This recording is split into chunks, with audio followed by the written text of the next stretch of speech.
I just love getting out of the workshop once in a while. And today we've got a break.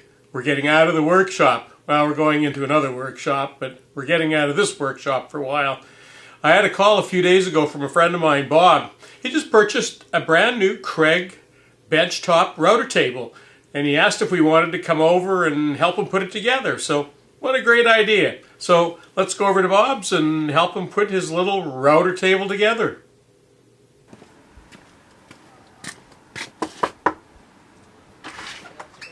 Colin. Hi, Bob. Welcome. Oh, good. Glad to be here. Come on in. We're going to put a router table together today, I hear. Absolutely. Perfect. Here we are in Bob's workshop, and there's Bob's new Kreg router. So we're going to take it out of the box right now, and we'll start assembling that. So, have at her, Bob. It's like Christmas. It is like Christmas. Well, what's the first thing the instructions say? I guess we need to put the legs together. Yep. Okay.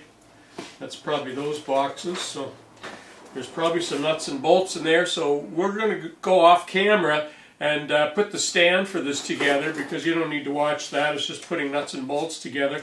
And we'll come back when the base is finished. Well, Bob and I got a little carried away here. We got the base done, and then we started to attach it to the actual base of the router. So we've already done that. But what's interesting, I'm going to show you a close-up. There's some very interesting leveling devices that will be used when we flip this over in a minute. That'll be used to level the router plate. But I want to, before we flip that over, I want to show you what the base of this looks like, because it's a very good quality. So this is the router table flipped over, and there's the base. There's the top there underneath there. But what we wanted to show you was these leveling devices that go on the side here, and just how good they are, because your router plate is going to fit underneath there, and it's got a very good way. There's actually 3 spots on each side where you can actually level the router base. So that's a really nice feature. So we're going to flip this over and have a look at it. So what we're looking at here, we've got the table the right side up, and you notice there's 2 screws on the bottom that go up through these levelers. And what's going to happen is the base will then fit on top, and these screws will go back down through this other hole. So it'll actually make sort of like a clamping kind of device, where it'll be held from the bottom, it'll be leveled from the bottom, and then clamped down from the top. So it's actually a very good system. I'm pretty impressed with it. Now we're at a little bit of a critical point in putting this router together, because now we want to put this router to this router table. And what we need to do is to make sure that the router will fit inside this plate. So let's go over and have a look at that plate. So here's the top of the router plate. And if you look at the bottom, you'll notice that there are, if we zoom in here, there's actually targets. So when you set, because now what we need to do is we need to set the base of the router has to be set. We have to drill holes, and Bob's got what that is going to look like, so we can actually now use these little markings to line this up. But there's something critical with this router, and here's what that is. So this is the lift arm, is that right, Yep. Bob? So this router, you can actually lift the router up when it's locked. So the router base will be here, and you can actually use this little crank to raise and lower the router bit inside the router table. So when we make the router, we need to make sure that we leave a little notch, and we're actually going to orient that. I think you were going to put it right there, and we'll actually have to drill a hole right in there, because this shaft will need to go through that hole to align with this little mechanism down here, so that you can raise and lower that router. Bob's just setting up the drill press. We're getting ready to drill the 4 screws that are going to hold the router to the router plate.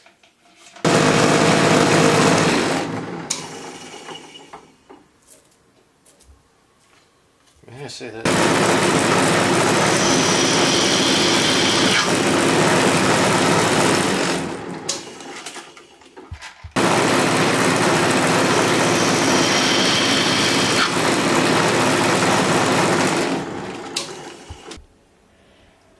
How close is that, Bob?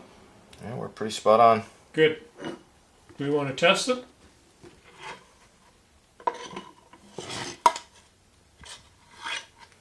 Yeah, I think we will. We have one more hole to make, and that's for the lever, but we'll do that after. Okay.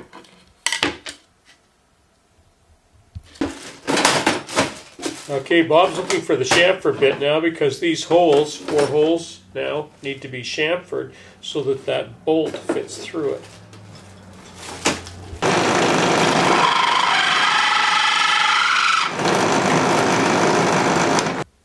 There's the chamfer we just cut.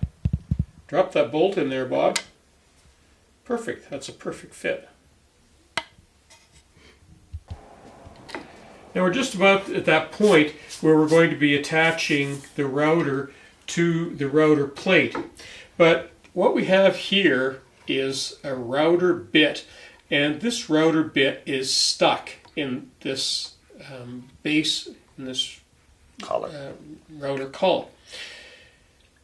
And before we started this video, we actually put a little bit of penetrating oil in here, and we've let it sit for the last couple of hours.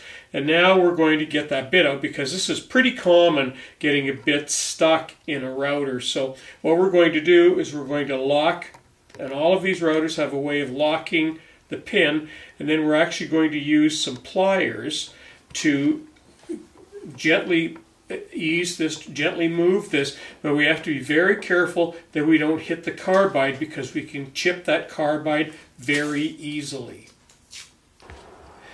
Now what we've done is we've put some pliers on here, and we've just actually broken, so it will actually twist. The other thing that I'm going to do now, and I'm going to do this off camera, is we're going to, because it takes 2 of us with 2 hands, we're actually going to pry down, and we've got a piece of wood down here. We're actually going to pry down and then pull that bit up like that. So that's going to be the methodology of it. So we've got it loose, it will spin, it's tight, but it will spin in there, and now we're just going to pull it loose. There's your bit, Bob. So there's the router plate, and this is our first attempt at, because we lined up all of the holes, and now Bob is attaching it to the router underneath.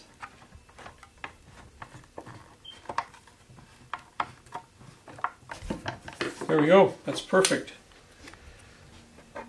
And the height adjustment fits all the way down. And the height of the router moves up and down. That's perfect. That's well done. We just need to put that in the router table now. So now that we've got the router sitting in the plate, and there's the plate on top of the router table, what Bob's doing now is adjusting the height of the plate. And because the flow of the wood is going to be going in that direction, ideally we want this to be even with the table or even slightly below, because we don't want wood ever catching on this side. And as wood's going to flow across here, this side of the table wants to be also equal with the table, and it could even be just the width of paper on the high side, because you don't want it catching on the back side of the table here as it's going through. A lot of router tables have these Mdf slides, and they're sort of like on a router, they're equivalent on the router table of a zero clearance on a table saw, so that you can move these in as close to the size of bit you're using. But what I really liked about this little table is if you look at the back, instead of having bolts on the back, they actually have little twist screws, which makes it much easier to make adjustments on this. It's a very nice feature for this. Well, Bob, I think we've got all your parts together. No extras left in the box, that's the important part. That's a nice little router table. I must say it's got some very nice features.